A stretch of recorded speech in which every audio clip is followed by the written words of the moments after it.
preste muita atenção no que agora vou dizer. Essa história é tão triste que o mundo tem que saber. O estado de Mato Grosso. Eu nasci dia 13 de abril, mas eu fui registrada dia 13 de maio. O meu pai e o meu tio passaram pela mesma situação. Eu nasci em 1993, nasci no território Umutina, em Barra do Bugres. Eu sou filha do Heleno e da Iraci. Meus pais eram servidores da FUNAI, a gente vivia ali no território. Minha mãe veio do Maranhão para dar aula em território indígena, conheceu meu pai, se casou e ficou. Viviam muito felizes nesse lugar do Brasil, mas tudo se reverteu. Veja o que aconteceu.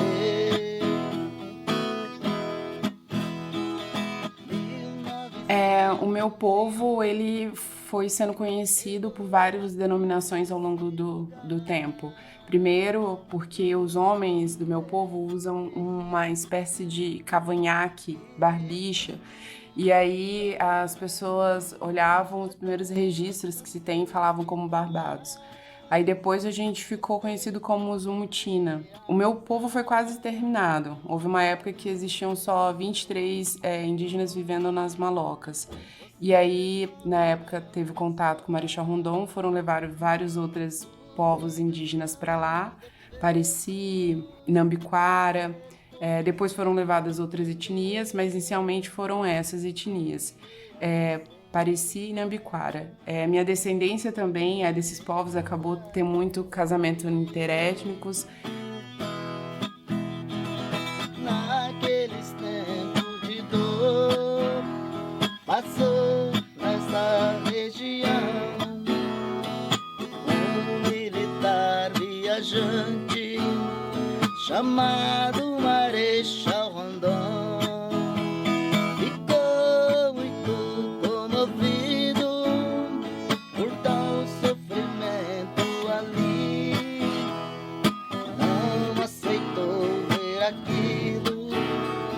Então nessa dor pôs um fim. E o Pareci, ao ver o povo Mutina, que tinha um tom de pele mais claro, chamava de Muti, que significa homem de pele branca. E o não indígena, ao ouvir isso, achou que era um Mutina. E aí a gente ficou conhecido durante muito tempo, mas a gente se reconhece como um povo Balatiponé. É um povo muito guerreiro, trabalhador. A gente costuma falar que os nossos ancestrais lutaram pela sobrevivência enquanto povo mesmo, para garantir a existência do povo, e a gente, quanto jovem, pela revitalização da cultura. Então a gente passou por um processo onde os nossos avós, os nossos bisavós foram proibidos de falar a língua, de fazer as práticas culturais como dança, canto, e a gente realmente foi quase exterminado, mas conseguimos sobreviver. Nossos ancestrais conseguiram garantir aí a resistência e o povo mesmo, a continuidade do povo. Somos o povo Mutina e viemos revitalizar.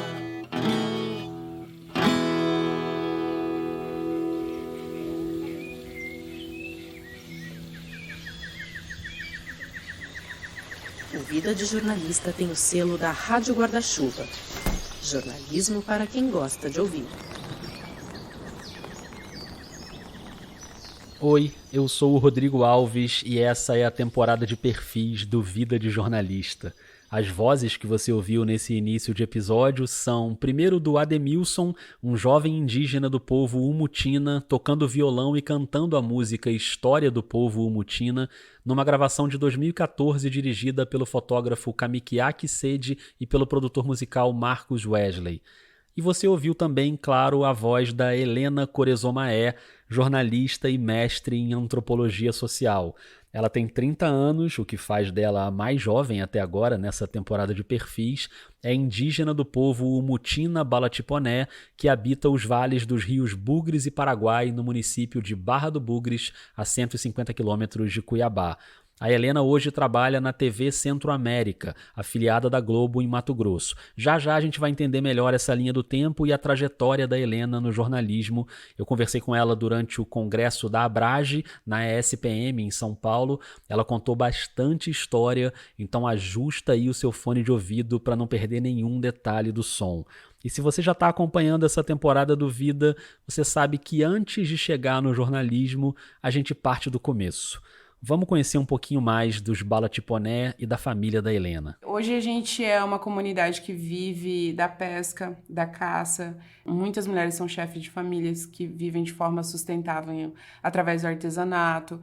A gente tem um projeto super interessante que é Criações Bolloré, que busca divulgar o trabalho dessas mulheres, proporcionar um contato direto do artesão com quem revende, então diminuindo atravessadores, passa o valor real para essas artesãs, e é um outro projeto que eu fiz também no final da graduação. A aldeia Umutina Balatiponé, de Barra do Bugres, passou a investir na venda dos produtos. O problema é que as peças eram comercializadas por atravessadores, que acabavam ficando com a maior parte do lucro.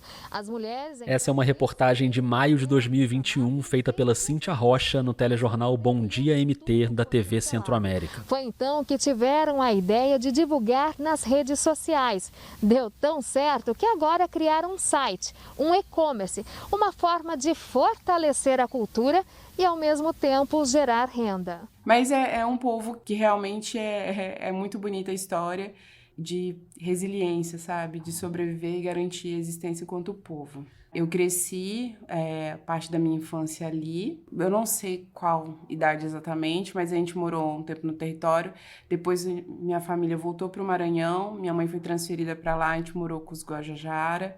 Depois a gente voltou, morou no território Bororo, na aldeia Tadarimana, no Pobore. Moramos em Rondonópolis e aí voltei a morar num território na adolescência. Você que está ouvindo, eu quero que você guarde aí essa informação de que a Helena, quando era criança, se mudou para o Maranhão. Ela tinha uns 4 anos e a família morou na região de Santa Inês, na aldeia Pindaré, do povo Guajajara. Registra aí essa informação dos Guajajara, vai fazer sentido lá na frente. Agora eu quero dar uma arrumada nessa linha do tempo, porque a fala da Helena lá no início ficou misturada com a música do Ademilson, lembra? Ele traz ali, e ela é longa, né? É muito legal que realmente uma contação de história. Conta a história um pouco dos que viviam na Maloca, que foram quase exterminados. O nosso território foi muito invadido pela poaia, iam muito atrás da poaia. Em meados do século XX, a poaia era uma planta medicinal muito cobiçada em Mato Grosso. E antes disso, no começo do século, aconteceu o processo conhecido como pacificação do SPI, o Serviço de Proteção ao Índio, que depois daria lugar à FUNAI. Só que com isso chegaram também as doenças. Teve epidemia de sarampo, de coqueluche, e na década de 1940 chegou na região o pesquisador e etnólogo brasileiro Harold Schultz, que trabalhou com o sertanista Marechal Rondon. Rondon foi o primeiro diretor do SPI, um militar conhecido pelo apoio às populações indígenas, principalmente nas explorações que ele fez em Mato Grosso e na Bacia Amazônica Ocidental. Foi um dos grandes defensores da criação do Parque Indígena do Xingu, que só virou realidade 3 anos depois da morte dele. Mas voltando à história do Schultz. E aí, quando Haroldo Schultz chega no território, tem pouquíssimos indígenas vivendo na Maloca.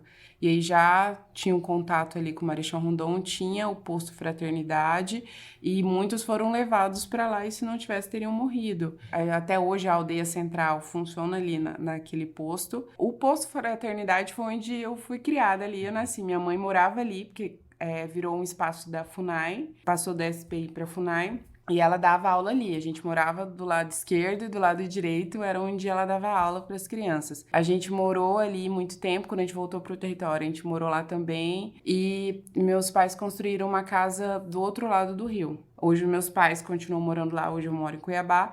A gente vive ali na área central, mas do outro lado do rio. A população se recuperou na segunda metade do século XX e numa contagem ali de 2014 já eram mais de 500 pessoas na terra indígena Umutina, que foi homologada no município de Barra do Bugres em 1989, 4 anos antes da Helena nascer.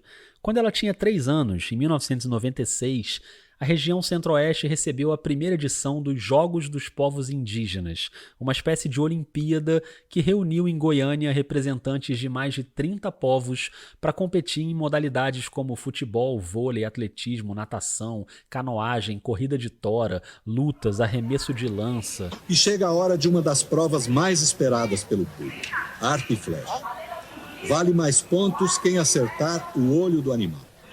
O animal não era um animal de verdade, tá? Era um painel enorme com o desenho de uma capivara e dependendo de onde o competidor acertava a flecha, valia mais pontos. Tabaco, o chefe Puicuro, tenta 3 vezes.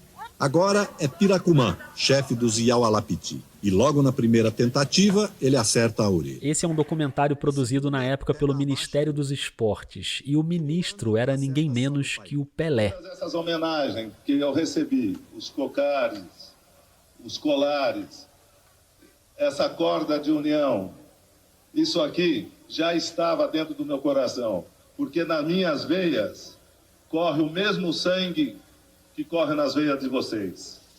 E é por isso que eu me sinto orgulhoso de estar aqui e o que precisar do nosso ministério para estar com vocês, nós estaremos. Parabéns. Agora, por que é que eu tô contando tudo isso aqui? Porque nessa primeira edição dos Jogos Indígenas, em 96, os Umutina não participaram. Mas na segunda edição, em 99, na cidade de Guaíra, no Paraná, eles foram com um grupo de adolescentes.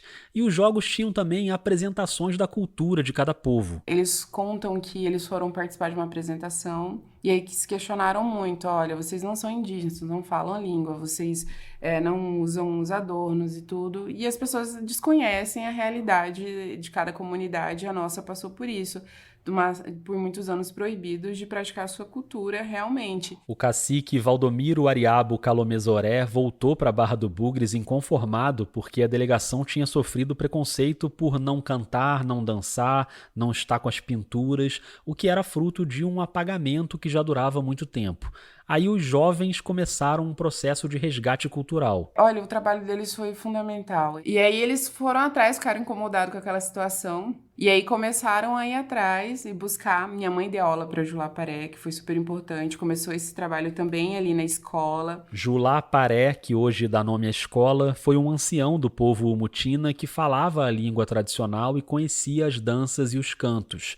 Ele serviu de referência para esse resgate, repassando o conhecimento para os mais jovens. E no começo eles falam que eles riam, achavam engraçado porque era diferente. Hoje esses jovens têm seus 40, 45 anos, naquela época ainda eram jovens e hoje já estão nessa faixa etária. E foi fundamental o trabalho deles de pesquisa, de ir atrás dos anciões, de buscar. Eles faziam tanto essa parte tradicional, com os cantos tradicionais, mas também contavam como um teatro mesmo, contando o que tinha vivenciado o povo Umutina para as pessoas entenderem a história também do povo Balatiponé. Surgiu aí o grupo de teatro Nação Nativa e a partir do ano 2000 eles passaram a fazer apresentações de dança, canto e encenação teatral mesmo para contar a história do povo. O grupo ficou ativo até 2008 e deixou um legado de registro que a Helena também ajudou a construir. E aí foi super importante, eu tive a oportunidade de pegar o relato deles e contar essa história também. Em um livro que a gente publicou 2 anos atrás, eu participei. Esse livro se chama Teatro e os Povos Indígenas, Janelas Abertas para a Possibilidade. É uma coletânea de artigos e a Helena escreveu um texto contando a história do grupo Nação Nativa e a história desses jovens que foram fundamentais para manter viva a cultura do povo. Foram essenciais, a gente está falando de meninas de 12, 13, 14 anos, 15 anos e que tiveram essa iniciativa que foi super importante.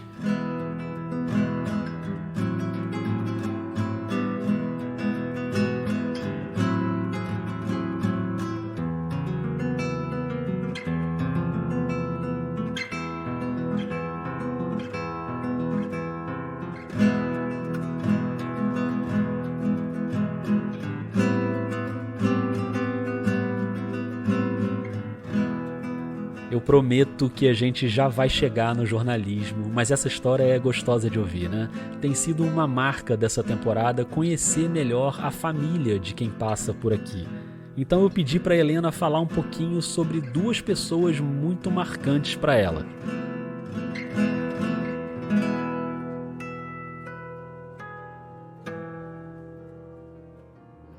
Conheci Brasília, Rio de Janeiro, São Paulo, Pernambuco. Essa é a dona Carminda Monzilar, avó da Helena, num vídeo do projeto Vivência Umutina Balatiponé.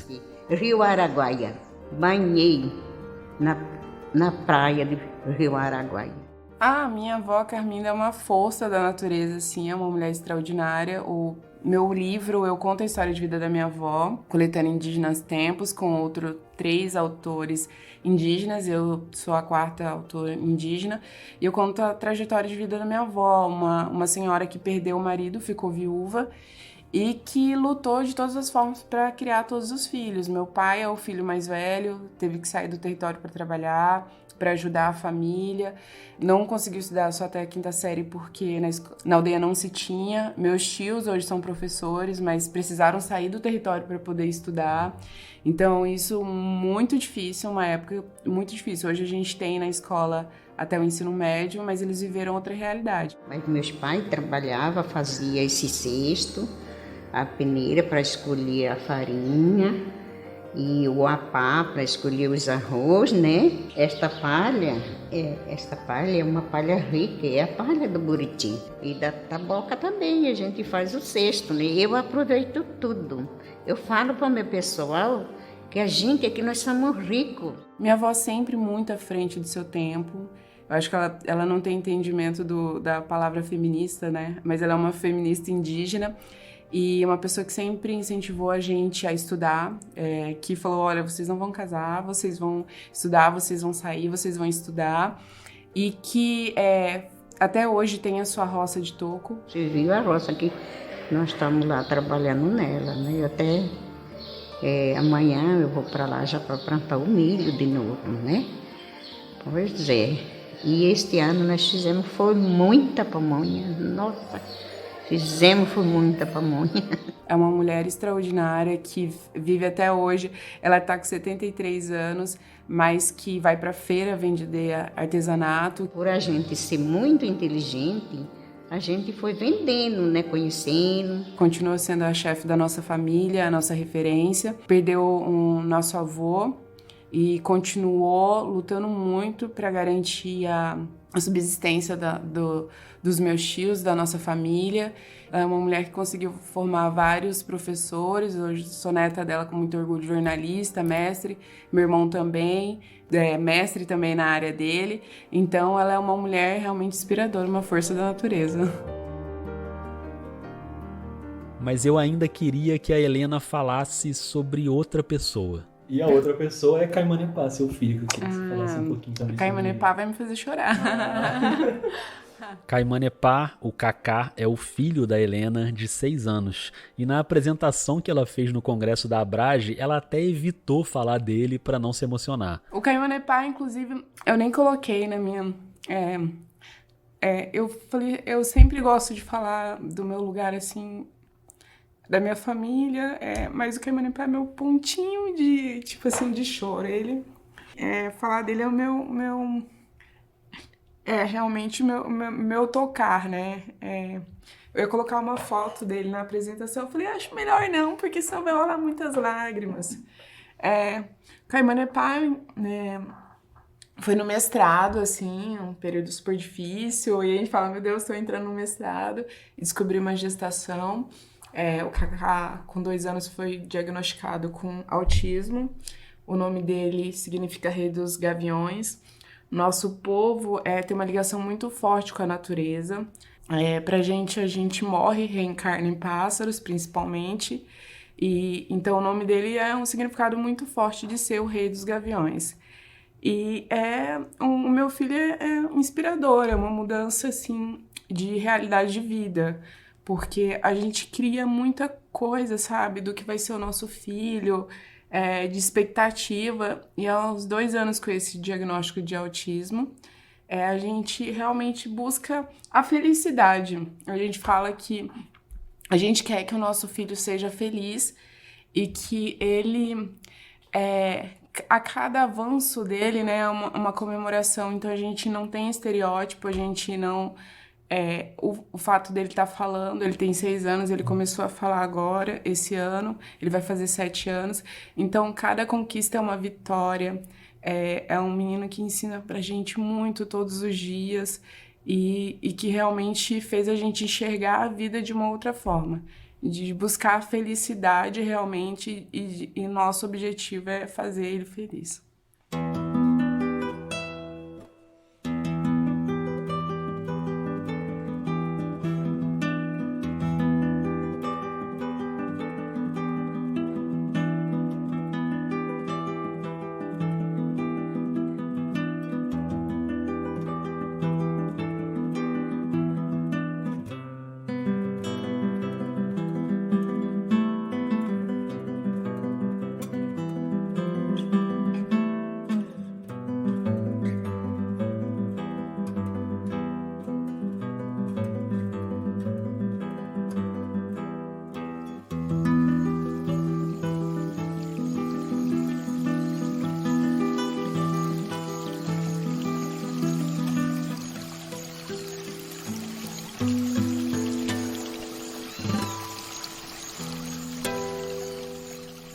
Eu adorei saber mais sobre a origem, a vida e a família da Helena. Acho que isso ajuda muito a explicar quem é a Helena jornalista hoje.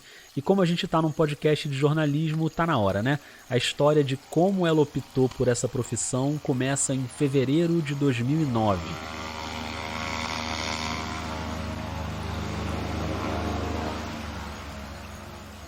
A gente teve um episódio de uma operação no nosso território, uma ação da Polícia Federal, onde chegou, várias pessoas ficaram feridas. A Polícia Federal e a Força Nacional de Segurança fizeram uma operação para combater um suposto esquema de pesca ilegal e desarticular um grupo de atravessadores que atuava na terra indígena Umutina. E falaram que as pessoas que estavam lá revidaram.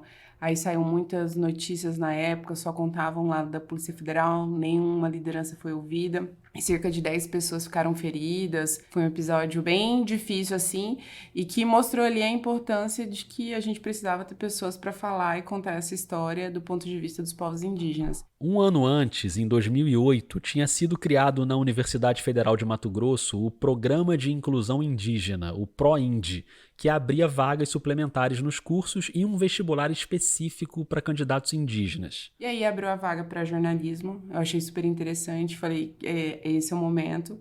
Passei no vestibular, mas foi um processo muito difícil também. Até ir fazer o vestibular foi difícil, o nosso barco rodou. O barco foi levado pela correnteza, desceu o rio, eles não conseguiram remar e tiveram que segurar nos galhos na margem. Depois de todo esse perrengue, o processo seletivo foi em 2009, a Helena ingressou em 2010 e se formou em 2015. Mas o ProIndi foi também um programa muito importante. Ali eu fiz amizade e alianças assim do movimento indígena, movimento estudantil, que foram super importantes. Eu lembro das nossas lutas, indo em busca de bolsa no MEC, sendo muito mal recebido, fechando as portas na nossa cara, o desespero. A gente chegou em um grupo de indígenas no MEC e automaticamente a segurança veio e falou, tem indígenas chegando, corre, fecharam a porta na nossa cara, vieram um monte de policiais e a gente estava com uma reunião marcada para pedir e falar sobre auxílio. Isso já durante a graduação para garantir financeiramente a permanência dos indígenas na faculdade. A gente conseguiu pelo MEC, é a bolsa que existe até hoje, a bolsa permanência no valor de R$900, então é uma luta que começa com os estudantes da UFMT, então isso é muito legal. E na UFMT, enquanto estudante indígena, é desafiador, a gente é questionado o tempo todo, a nossa capacidade é questionada o tempo todo. Mesmo a gente passando por um processo seletivo, as pessoas questionam muito, né, a nossa capacidade o tempo todo. Esse é aquele momento aqui no Vida de Jornalista que eu sempre peço para você que está ouvindo tentar se imaginar no lugar da pessoa. Você que já passou por uma faculdade de jornalismo ou que está passando agora e certamente viveu seus problemas, mas tenta se colocar no lugar da Helena e entender o que é que os estudantes indígenas enfrentam no ambiente universitário. Tem pessoas que conversavam comigo normalmente, ao saber que eu era indígena, não conversava, entendeu?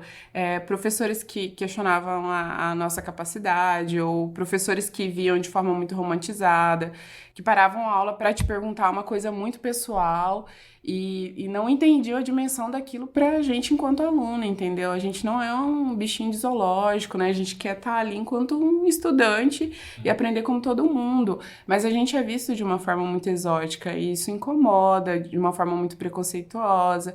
Eu tenho pouquíssimos amigos que eu fiz e que eu levo, grande parte, conto nos dedos as amizades que eu tenho até hoje, mas as que eu tenho foram muito boas e carrego até hoje, mas participei, tive momentos ali, muitas situações com professores. As minhas experiências não foram tão negativas quanto de outros colegas que vivenciaram coisas muito mais de mandar calar a boca, sair da sala, o que você está fazendo aqui, você não deveria estar aqui.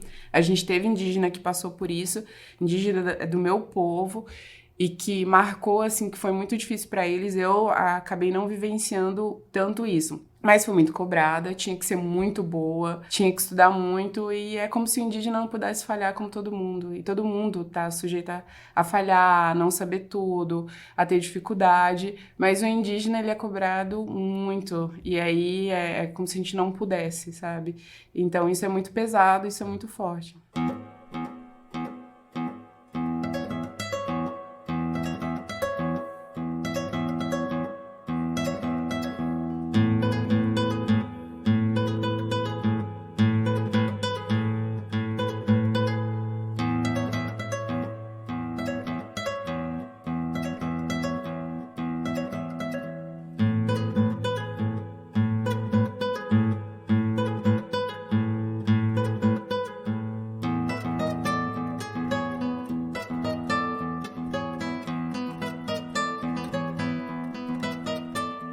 Isso que a Helena falou sobre o ambiente na universidade é para a gente refletir como o jornalismo e o universo acadêmico muitas vezes até abrem portas, mas não pode ser só isso, né? A pessoa precisa ter condições para exercer aquele direito, para estudar, para trabalhar, para se sentir acolhida. Isso vale para a diversidade nas redações, vale para a entrada nas universidades, para tudo. E enquanto a Helena atravessava esse período da graduação, ela já começou a trabalhar em alguns sites cobrindo questões indígenas. Eu comecei na graduação mais militante mesmo, cobrindo pautas em relação ao movimento indígena no estado, a nível nacional, o ATL, eu cobri muito. A ATL é o Acampamento Terra Livre, a maior assembleia dos povos e organizações indígenas, que foi criada em 2004 e costuma se reunir todo ano. Helena fez essas coberturas durante a graduação, aí ela se formou em 2015 e em 2016 já ingressou no mestrado em Antropologia Social. Foi naquele ano que nasceu o Caimanepá. Eu passei a não sair mais tanto por conta do meu filho, né? Quando a gente teve o diagnóstico, ele faz terapia todos os dias, é um tratamento bem intenso, né? E aí fica impossível a gente sair. Inclusive, eu tenho um companheiro de vida, que é o meu marido, que trancou o curso, saiu do trabalho para ficar exclusivamente com o meu filho. E aí eu pude sair trabalhar porque ele ficou. Então, hoje tudo que eu sou também por conta do meu companheiro, que me apoiou muito nesse período. Ele estava cursando, estava trabalhando, mas ele fazia engenharia elétrica na UFMT. E aí como eu já tinha finalizado, aí eu já ganhava mais, a gente optamos que seria a melhor opção eu continuar, e aí ele ficou acompanhando o nosso filho. Hoje ele mudou de carreira, desenvolve atividades como produtor cultural e consegue conciliar aí, trabalhar em casa e lidar com todas as atividades do Cacá, assim, e o trabalho dele.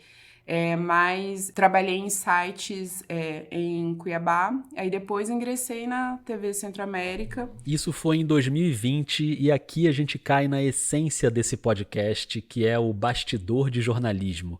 A Helena até hoje trabalha em Cuiabá, na TV Centro-América, que é a afiliada da Globo em Mato Grosso. Eu quis saber primeiro como ela foi parar lá. Eles têm um site que divulga as vagas. Aí eu falei assim, acho que pode ser que role. Aí me inscrevi e deu certo. Passei por várias entrevistas e eles estavam com esse planejamento desse novo portal, de ser um novo formato, ter matérias mais de comportamento. O portal é o Primeira Página, que cobre Mato Grosso do Sul e questões nacionais em várias editorias: saúde, comportamento, política, economia, esporte, segurança. E ali sim teve um acolhimento. E foi uma experiência muito legal, porque a gente cria também, né, o estereótipo. Eu já passei por muitas coisas em outras redações, questionamentos absurdos, e lá foi muito acolhedor, foi muito diferente, porque a gente tem equipe de rede que trabalha exclusivamente com pautas ambientais indígenas, então a gente tem uma galera ali que conhece muito sobre a questão indígena, então isso é muito legal. E eu conheci parceiros ali da luta, que são parceiros mesmo, assim, engajados no estado em cobrir a pauta indígena. Então isso foi muito legal, foi muito bom saber que eu tenho esses apoiadores, assim. Aí eu fui promovida nesse ano, aí fui colocada como editora e foi um reconhecimento muito bacana. Hoje, como editora, a Helena produz e coordena a produção de outros jornalistas em todos os assuntos. E ela acorda cedo, viu? Eu sou do turno da madrugada, digamos assim, acordo muito cedo, 5 horas da manhã, 6 horas eu já tô na redação. Eu e a outra editora somos as primeiras a chegar em um outro repórter. E é bem pauleira, a gente começa desde previsão do tempo, coisas simples assim, serviço, emprego, depois é o factual. Política, cidades, acidente, né, o que acontece, e aí eu vou avaliando o material dos repórteres, mas também produzindo. E aí eu produzo também sobre qualquer tipo de conteúdo que vinha, a gente está produzindo. A gente tem um grupo onde a gente compartilha todas as informações que chegam do interior, e aí vai para apuração, verificar os casos, e sempre cuidando ali também dos repórteres que estão ao lado do material que antes de sair, né, para a gente poder publicar. E a gente também funciona, a gente fala que a gente é multiplataforma, a gente trabalha pensando em conteúdos para a TV também, a gente tem um Bom Dia. Bom dia, Mato Grosso! São 6 horas em ponto. Bom dia para você de todo o estado que está pulando cedo com a gente nessa quinta-feira quente. Já começamos o dia com 21 graus em Cuiabá e região metropolitana. Agora você imagina começar o dia com 21. Onde é que a gente vai parar hoje com esse calor todo? Essa é a apresentadora Jaqueline Naujorques na abertura do Bom Dia MT. E a Polícia Civil prendeu em Rondonópolis um homem suspeito de vários crimes. Mara Carvalho está chegando agora com a gente ao vivo para adiantar um pouco do assunto. Bom dia, Mara. Olá, Jaqueline. Muito bom dia para você, muito bom dia a todos. Essa prisão aconteceu aqui e, além de ser preso por vários crimes, ele também é suspeito de esconder um foragido da justiça. Daqui a pouco a gente vai trazer mais detalhes sobre esse assunto e, claro... No horário de almoço a gente tem um MT1, que a gente acompanha, e se tiver alguma coisa acontecendo para poder auxiliar para eles também subirem. Eles chamam as nossas matérias e também se tem algum apresentador, alguma entrevista, a gente também cobre e faz matéria também para o site. Então é bastante correria. Nós estamos aqui dentro da Estação Bispo, né, que passou por essa reforma, movimento até grande por aqui nesse momento, né, horário de almoço, esse movimento costuma ser grande mesmo. E o local que é usado... Esse é o repórter Luiz Vieira no MT1. O CPI do Cochipó voltou a funcionar hoje, 1 mês e 2 semanas após o anúncio da reforma na estrutura, ou seja, com 3 semanas de atraso. Você vê nas imagens... É claro que a Helena não está na redação só para cobrir e pautar questões indígenas, mas a presença dela ali ajuda a reforçar a importância dessas pautas e da maneira de produzir essas pautas. Quer uns exemplos? Cara, eu acho que de coisas simples é como utilizar o termo índio, sabe? O cuidado com imagens, de reconhecer um povo e falar, não, é esse, vamos usar essa imagem. A equipe de rede sempre, né? De tentar ouvir os principais envolvidos com a situação. E aí eu fico como uma fonte também, né? Porque, indiscutivelmente, eu acabo tendo mais contato Na época da faculdade, eu conheci indígenas do estado todo, que aí viram referências que podem auxiliar em contatos, então isso é muito legal e isso muda, né? As pessoas acabam tendo um cuidado maior ou vão perguntar sobre por quê ou como é a forma mais adequada, como que eu posso fazer assim. Então isso é legal, isso muda e isso é importante. Isso que a Helena falou de usar o termo correto, indígena em vez de índio ou povo em vez de tribo, são coisas que hoje já deviam ser básicas nas coberturas, né? Mas se você está começando a cobrir agora esse tema, eu queria deixar uma dica aqui de um podcast que eu não sei se você conhece, que é o Como Cobrir, da Associação de Jornalismo Digital, a AJOR. Eu apresento esse podcast ao lado da Jéssica Costa, grande jornalista de Maceió, e são vários mini guias de cobertura, episódios de 5 minutinhos sobre vários assuntos. A gente parte de manuais e guias que já existem, e a gente conversou com pessoas também para reunir essas dicas dos termos, das abordagens, das fontes, e cada episódio indica um monte de conteúdo para você se aprofundar. Então já busca aí o Como Cobrir, espalhe esse conteúdo, são 22 mini episódios, 22 temas diferentes para você cobrir de um jeito responsável, incluindo, claro, o tema indígena. Além do trabalho na TV, a Helena já produziu outras coisas como isso aí que você está ouvindo. Esse é o som de um vídeo que ela fez sobre um córrego que corta o território do povo Mutina Balatiponé, e esse córrego secou. O mini documentário escuta os moradores para entender o impacto desse fato. O nosso córrego tinha bastante água, né? E até o percurso do rio onde ele passava mudou. Quando eu conheci ele, nossa, era muito bom, muito bonito. Era cheio, gente que lavava roupa de bastante no córrego. Mas aí eu nasci aqui, nunca vi acontecer isso, sabe? Primeira vez, nasci aqui, criei aqui. Esses são o Osvaldo Corezomaé, a Adelaide Calomezoré e o Leocílio Boroponepá. A Helena gravou tudo sozinha em 2021, quando o território se fechou para se proteger da Covid-19. Na época da pandemia, a gente ficou trabalhando em home office, então eu tive a oportunidade para o meu território, que foi muito bom ficar. A gente ficou direto lá, a gente meio que ficou isolado mesmo. A gente fez uma barreira, fechou, foi muito bacana o trabalho que foi feito pelos jovens, meu marido, meu irmão. Uma super iniciativa, só uma pessoa do grupo familiar, se pudesse, ia para a cidade e a gente fazia uma barreira sanitária de esterilizar tudo, sabe? Foi muito legal isso.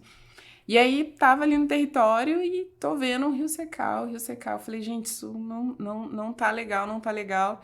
Eu falei, vou conversar com os principais envolvidos, fui pegando o registro de uma forma não muito técnica, né, enquanto registro, mas eu falei, cara, eu vou registrar com o que der, o momento é importante, peguei minha câmera e fui. A gente tá vendo, o rio maior de por aí tá tudo seco.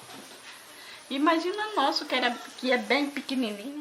Vai vir a chuva, ele vai encher de novo, era a hora da gente fazer um mutirão de limpeza daquilo lixo que o homem produz, como sacola, garrafa, plástico, é todo tipo daquele lixo que o homem produz, porque as folhas, os troncos, não, eles servem de moradia para os peixes. Fui falando com as pessoas ali do entorno que viviam ali e tinha esse material guardado há bastante tempo. Fiquei com ele, eu falei, uma hora eu vou ter que pegar para editar. E a edição é uma coisa que eu já não curto mais fazer tanto. Já fiz bastante na época do cobrindo o movimento indígena, de produzir mais, de editar. Aí não, é uma coisa que eu não faço tanto hoje. E aí tem uma amiga, a Fanaia, eu falei, tenho esse material, acho que dá pra gente enviar pra mostra de cinema indígena que teve no ano passado, a primeira mostra.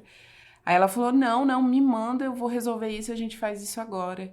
E aí, tipo, horas antes da mostra, da finalização do prazo da mostra, a gente conseguiu finalizar e enviar. Não foi aprovado, mas aí a gente tem a obra, que foi super legal. A gente conseguiu apresentar em alguns locais, foi super importante, algumas palestras, e mostrar ali a realidade e o impacto ali na minha comunidade em relação ao que a gente está vivenciando. Quem mais protege, né, também está sendo afetado. E a gente teve um rio ali que secou, e é um braço do Paraguai, e que mostra o risco que a gente está correndo.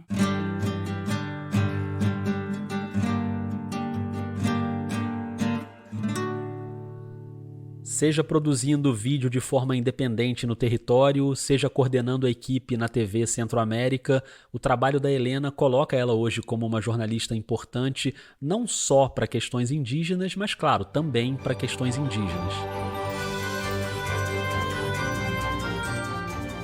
E em março desse ano de 2023, um dos programas jornalísticos mais tradicionais da televisão brasileira recebeu uma ministra de Estado. Recebemos pela primeira vez aqui no Centro do Roda Viva, neste mês de março em que estamos entrevistando apenas mulheres, a ministra dos Povos Indígenas, Sônia Guajajara. Sônia Boni de Souza Silva Santos nasceu na terra indígena. A apresentadora Vera Magalhães reuniu ali uma bancada de peso. Para entrevistar a ministra Sônia Guajajara, nós convidamos Letícia Leite, repórter colaboradora na plataforma Suma Uma, Jornalismo no Centro do Mundo. Rubens Valente, jornalista da Agência Pública de Jornalismo Investigativo. Helena Corezomaé, repórter do portal Primeira Página em Mato Grosso. Luana Genot, diretora executiva do Instituto Identidades do Brasil, o IDBR. E Gustavo Faleiros, editor de investigações ambientais do Centro Pulitzer. Contamos ainda com os registros em tempo real de Carol Ito, jornalista e quadrinista na revista TPM. Ministra, boa noite. A Helena estava ali na bancada ao lado do Rubens Valente, que já esteve aqui no Vida, da Letícia Leite, que já esteve aqui no Vida algumas vezes e foi a primeira pessoa a me falar sobre a Helena e sugerir que eu fizesse um perfil dela. Foi minha companhia de bancada no Roda Viva. Eu adorei a história dela, a história da família dela, a história dela com o jornalismo. Eu acho que daria um baita perfil com ela, viu? Se eu tivesse que te sugerir uma pessoa, eu sugeriria a Helena. Eu fiquei muito encantada assim com ela, adorei. Esse é o momento em que a gente vive perigosamente. Se a Letícia quiser, ela me processa, porque isso foi um áudio que ela me mandou no WhatsApp um tempo atrás e eu nem pedi autorização para usar isso aqui. Não façam isso nos podcasts de vocês, tá? Peçam autorização. E Letícia, não me processa, por favor. Você é de casa, né? Então eu tomei essa liberdade. Voltando ao Roda Viva... Roda Viva foi um momento único e é engraçado que a visibilidade disso, né? A dimensão disso. É um sonho, né? Você fala, um dia tá na Roda Viva, isso é muito legal. Mas pra mim parecia algo ainda muito distante. Aí quando chegou um convite, eu falei, cara, eu quase não acreditei. Eu falei, é claro, mas aí eu fui falar com a equipe, falei se estava tudo ok. Eles, não, você tá liberada. É um privilégio enquanto indígena, é um privilégio enquanto uma repórter de Mato Grosso também, a gente quase não tem essa representação. E esse momento único de entrevistar a nossa ministra, né, a primeira ministra indígena, falar um pouquinho e ter esse debate com a Sônia foi muito legal. Foi um momento único, eu carrego assim com um momento de muito orgulho, né, enquanto profissional, enquanto indígena, uma bela parte assim da minha história. Exatamente, a gente vai ter muitas perguntas ainda sobre esse que é um dos temas centrais, mas agora vamos lá, Helena. Pai Curiá Pituquá, boa noite a todos, boa noite Sônia. É uma honra participar do Roda Viva, ainda mais com a sua participação hoje. E eu vejo você como ministra e passa um filme na minha cabeça. Eu lembro uma das primeiras vezes que eu estive em Brasília, eu tentei entrar em um prédio público e eu fui impedida. Eu estava com os meus adornos, eu estava pintada e eu só entrei porque eu fui escoltada pela Polícia Federal. E eu só queria utilizar o banheiro e o caixa eletrônico. E ver você hoje como ministra, isso é muito significativo para todos os povos indígenas. E assumindo um ministério que tem muitos desafios pela frente, e um deles é a demarcação dos territórios indígenas, que hoje é a principal pauta e demanda dos povos indígenas. E você já anunciou que existem 14 processos concluídos que só faltam serem assinados. É possível que até o final dessa gestão a gente tenha todos os territórios indígenas demarcados? Helena, a demarcação de terras indígenas no Brasil, né, é crucial, é um passivo do Estado brasileiro para com os povos indígenas. Nós temos aí hoje... Lembra que lá no início eu pedi para você guardar a informação de que a Helena, ainda criança, tinha morado com os Guajajara? Pois é, essa foi Helena Corezomaé na bancada do Roda Viva entrevistando uma ministra Guajajara. fazendo o jornalismo em que ela acredita. Eu acho que o meu jornalismo é muito do olhar do indígena realmente, que é uma forma muito diferente, humanizada de olhar o outro. Quanto mais comunicadores indígenas se formam, eu acho que a gente caminha para isso, a luta realmente é essa, e da gente trazer o olhar do outro, do olhar mais sensível, sabe, humanizado, das grandes reportagens, do trabalho realmente apurado. Realmente as fontes oficiais são importantes, mas não são essenciais, sabe? Da gente olhar a questão indígena, comunidades tradicionais e contar sobre o olhar dele realmente essa realidade. Obrigado. Ai, adorei.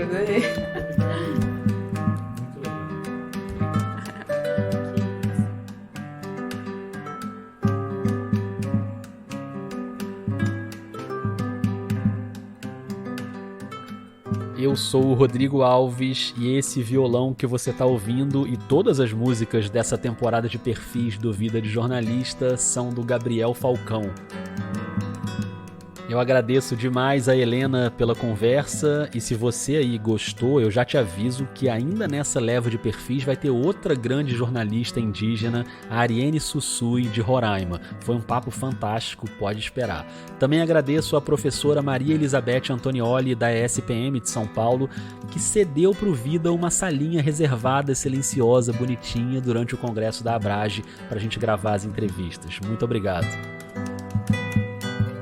Quem eu também encontrei lá no congresso em São Paulo foi o pessoal do Ciência Suja. O Telro Preste e a Chloé Pinheiro estavam por lá. Foi ótimo trocar uma ideia com eles, porque eu sou muito fã do podcast, que tá junto com o Vida na Rádio Guarda-Chuva. Então, acabando aqui, pula pra lá, porque a terceira temporada do Ciência Suja tá voando, com um episódio melhor que o outro, quinzenalmente, às quintas-feiras. Combinado?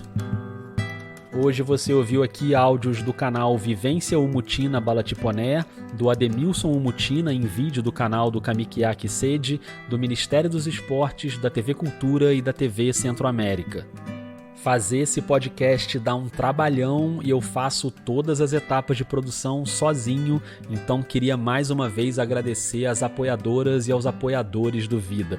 Por causa de vocês eu consegui financiar a viagem para São Paulo para gravar esse episódio e os 4 que vão vir na sequência.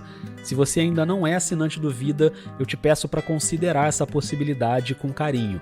Dá uma olhada nos planos mensais buscando por Vida de Jornalista na Orelo, no Catarse, no PicPay ou com as doações pontuais pelo Pix. A chave do Pix é o e-mail podcastvidadejornalista@gmail.com.